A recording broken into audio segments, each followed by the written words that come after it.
I think what struck me with from Phil's discussion is that they very much, the campaigns that you highlighted seem to be very much about emotion rather than sort of the functionality of a product. I guess, share some thoughts. Yeah, I mean, certainly in the case of Shreddies, I guess fortunate in that there's probably 40 or 50 years of rational education being done before we almost unleashed the nanas, as it were. But actually, the point doesn't matter whether you've got 40 or 50 years. I think if you've established that rational benefit, it allows you to do the emotional piece. And you're right, both of the examples I showed kind of played at the emotional level. And I'd echo exactly what Nikki said. I think it then creates the connection that you're looking for that makes you salient. So it's a combination. It's like anything, isn't it? I use the Rubik's Cube, but there's a little bit like that really in many ways. But I think as long as you've established the rational aspects of your brand in consumers' mind, you almost have permission to be more emotive.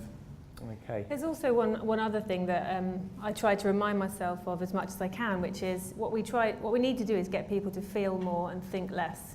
You know, when you're faced, particularly in grocery, when you're faced at a fixture, when they say people take 13 seconds to make that decision, you're not thinking about all the functional benefits. You're thinking about, you know, what's that brand that I remember at the back of my mind, and that time and time again is through emotion. You remember the brands that have touched you emotionally, so you're getting people to feel rather than think. I think perhaps a good example of that at the moment is the McVitie's campaign. You may have seen it, the sweet campaign, which is the marketing director at United Biscuits told me the campaign was all about snuggles and cuddles. Now, I'm not sure what the difference is between a snuggle or a cuddle, but it seems to be that sort of emotive language that seems to be striking a chord. Yeah, I think on that you need to be brave, and Phil, you touched on it. I think companies, they're risk adverse and they want sort of guaranteed results, and so it's much easier to go in and sell something that's a little bit incremental, that, you know, will more likely work, it'll get you a little bit further, but it won't fundamentally change things.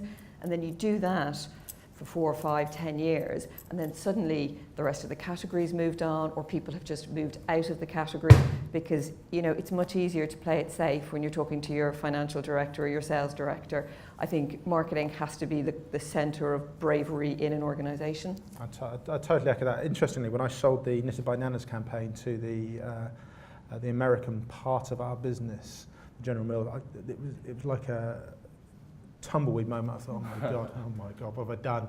And then literally they were just like, we just trust you to do it. It is brave, it feels, but it's a UK, you know, very much a brand that's rooted in the UK. They didn't understand it in the sense that we did, and they encouraged the bravery. So I totally echo that. So you have to show a bit of guts. I think, Carol, you've got a good example of the bargain booze.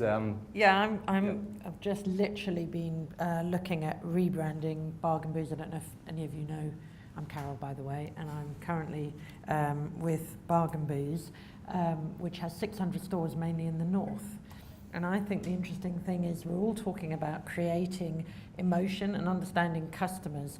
But I think what a lot of marketers do is they just do it, and then they think it's done, and then they just go and communicate it.